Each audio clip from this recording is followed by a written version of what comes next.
పిలిచినంత మాత్రం చేత పరిగెత్తుకొచ్చి రక్షించేటటువంటి పరమదయాళువైనటువంటి పరమశివుని యొక్క నివాస స్థానమైన కైలాస పర్వతం దగ్గరికి పరిగెత్తి వాళ్ళందరూ లోపలికి వెళ్ళబోతుంటే పార్వతీదేవితో కలిసి ఏకాంతవాసంలో ఉన్న పరమశివ దర్శనం చేయడానికి యోగ్యమైన కాలం కాదని అక్కడ ఉన్న ద్వారపాలకులు శూలాలు అడ్డుపెట్టి దేవతల్ని కూడా లోపలికి పంపించకపోతే వాళ్ళు బయట నుంచి పెద్ద ప్రార్థన చేశారు, శివా శివా రక్షించండి అని. లోపల ఉన్నవాడు గబగబా బయటికి వచ్చాడు. ఏమిరా మీకేం ఆపదొచ్చిందని అడిగాడు.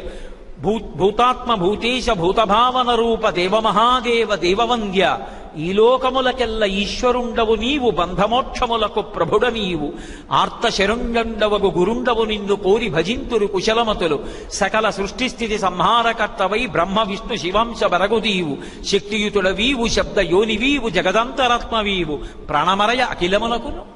ఈశ్వర, మీరే బ్రహ్మ, మీరే విష్ణువు, మీరే శివుడు, మీరే సమస్త శబ్దములకు యోని. అటువంటి మహానుభావుడివి, సమస్త శక్తులు నిన్ను ఆశ్రయించి ఉంటాయి.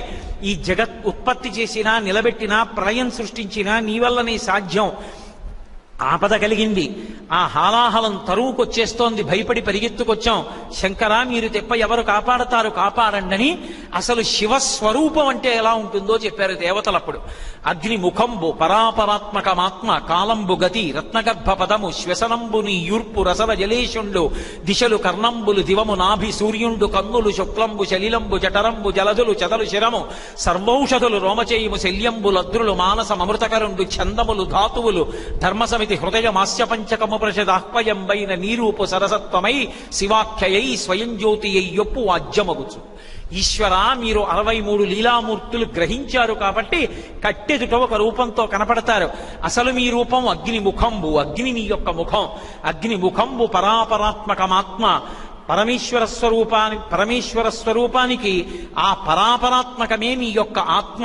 పరాపరాత్మకమాత్మ కాలంబు గతి, పరమశివుడు నడుస్తున్నప్పుడు ఆయన కాలు తీసి కాలు వేస్తే కాలం కాబట్టి పరాపరాత్మకమాత్మ కాలంబు గతి రత్నగర్భ పదము. ఈ భూమి అంతా కూడా ఆయన పాదపీఠం, ఆయన పాదం పెట్టుకునేటటువంటి పీఠం. రత్నగర్భ పదము శ్వసనంబు నీ యూర్పు, వాయువు అంతా కూడా ఆయన నాసాపుటముల నుంచి పైకొస్తుంటుంది. ఆయన విడిచిపెట్టిన ఊపిరే వాయువై తిరుగుతుంది. ఈ లోకానికి అంతటికీ వాయువు ఎక్కడి నుంచి అందుతోంది అంటే పక్కన ఉన్న మహాకాళేశ్వర క్షేత్రంలో ఉన్నటువంటి ముక్తీశ్వర లింగానికి ఉన్నటువంటి 2 నాసారంధ్రములలోంచి వాయువు బయటికి వస్తూ ఉంటుంది. అందుకే అభిషేకం చేసినప్పుడు ఆ పాత్ర మీద పోస్తే ఆ జలాలు ఇలా వెళ్ళి ఆ ముక్కు కన్నాల్లో పడితే ముక్కు కన్నాల్లోకి వెళ్ళినటువంటి అభిషేక జలాలు గోదావరి నదిలోకి వెళ్ళిపోతాయి. ఎలా వెళ్ళిపోతాయో ఎవ్వరికీ తెలియదు. కాబట్టి మహానుభావ, అగ్నిముఖంబు పరాపరాత్మకమాత్మ కాలంబుగతి రత్నగర్భ పదము శ్వసనంబు నీ యూర్పు రసన జలేశుండు, సమస్తమైనటువంటి జలములు నీ నాలుక, రసన జలేశుండు. ఇలా ఛందములు ధాతువులు చెప్పవలసిన అవసరమే ఉంది. ఇంకా ఆయన శరీరమే, ఆయన చర్మమే వేదాలు శాస్త్రాలు అన్నీ నీ యొక్క రూపమే. నీ 5 ముఖాలే సమస్తమైనటువంటి ఉపనిషత్తులు. అటువంటి స్వరూపం కలిగినటువంటి ఓ పరమేశ్వరా, నువ్వు తప్ప ఎవరు ఈ హాలాహలాన్ని నిగ్రహించి మమ్మల్ని కాపాడగలరు? కాబట్టి నువ్వు పుచ్చుకో. లంపటము నివారింపను సంపద కృప చేయ జయము సంపాదింపన్, సంపెడి వారివధింపను సొంపారగ నీకి చెల్లు సోమార్థధర. లంపటము నివారింపను, ఎవరికైనా సరే లంపటం వదిలిపోవాలంటే, లంపటం అంటే అక్కర్లేకుండా నెత్తికెక్కించుకోవడం, కర్తవ్యము అని ఒకటి ఉంటుంది. నాకు కొడుకు కూతురు ఉన్నారనుకోండి, నా కొడుక్కి పెళ్లి చేసేశాను, నా కూతురికి పెళ్లి చేసేశాను, అయిపోయింది నా కర్తవ్యం. ఇంకా నేను భగవంతుని యందు మనసు పెట్టుకోవాలి. అలా కాకుండా ఇంకా నా మనవడు నా మునిమనవడు, వాళ్ళకు కూడా చదువు, వాళ్ళకు కూడా డబ్బు అక్కర్లేకుండా పిచ్చబట్టి తిరిగాననుకోండి, నీటి అడుగు నుంచి మొసలొస్తుంది. ఒకానొకనాడు మృత్యు వచ్చి కాలం పట్టుకుంటే వీళ్ళు కాదు నీకు రక్షకులు. నువ్వు చెప్పకుండా వదిలిపెట్టేసుకున్నావే కాలం, భగవన్నామని చెప్పకుండా, అది దుర్వినియోగం అయిపోయింది. నీకు రక్షకులు ఉండరు, తిరియక్కుగా వెళ్ళిపోతాడు. కాబట్టి ఈశ్వర, మీ నామం పలికి మిమ్మల్ని అనుగ్రహాన్ని ఎవడు పొందాడో వాడు లంపటాన్ని వదులుకుంటాడు. లంపటము నివారింపను సంపద కృప చేయ జయము సంపాదింపన్. సంపద రావాలి అంటే పరమశివానుగ్రహం, జయము కలగాలంటే పరమశివుని యొక్క అనుగ్రహం. సంపద కృప చేయ జయము సంపాదింపన్, సంపెడి వారి వధింపను. చంపేవాడిని చంపాలంటే నీకే సాధ్యం. యమధర్మరాజు గారు చంపేవాడు, ఆయన్ని చంపినవాడు పరమశివుడు ఒకడే. చంపెడి వారి వధింపను సొంపారగ నీకే చల్లు సోమార్థధర. నీకొక్కడికే చెల్లింది. శుక్లపక్షమున ఉండేటటువంటి తదియనాటి చంద్రరేఖని కిరీటంలో ధరించేటటువంటి లక్షణమున్నవో పరమశివ, నువ్వు ఒక్కడివి మాత్రమే కాపాడగలవు. సకల ప్రపంచ గురుబర నిర్వాహకుడగు నిన్ను చేరి పొగడ జలజ భవాదులకు సాధ్యమే. ఈ సమస్త ప్రపంచాన్ని నిర్వహించేటటువంటి సమర్థుడమైనటువంటి నిన్ను గురించి స్తోత్రం చేయడానికి చతుర్ముఖ బ్రహ్మగారికి శ్రీ మహావిష్ణువుకే సాధ్యం కాదు. శంకరా, ఇంక మేము ఎక్కడ స్తోత్రం చేస్తాం? బాహుశక్తిన్ సురాసురుల్ జని అప్పాలవిల్లి మధింప ఏరి కలంఘమై హాలాహలంబు జనించే చిచ్చులాగముంగొని ప్రాణి సందోహమున్ బ్రతికించవేదయ దొంగిలింపగనీశ్వర.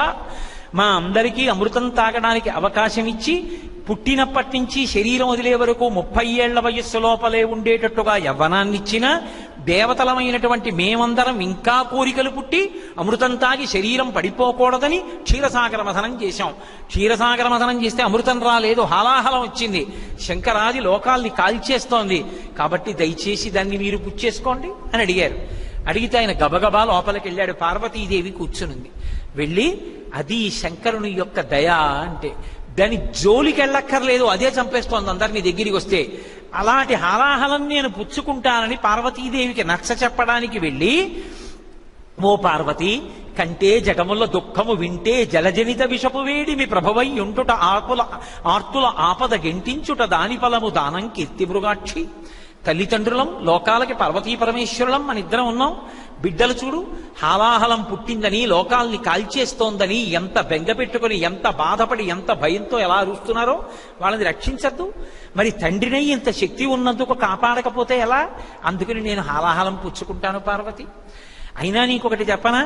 పరహితము చేయునవ్వడు పరమహితుండగును భూత పంచకమునకున్ పరహితమే పరమధర్మము పరహితునకు నెదురులేదు పర్వేందుముఖి.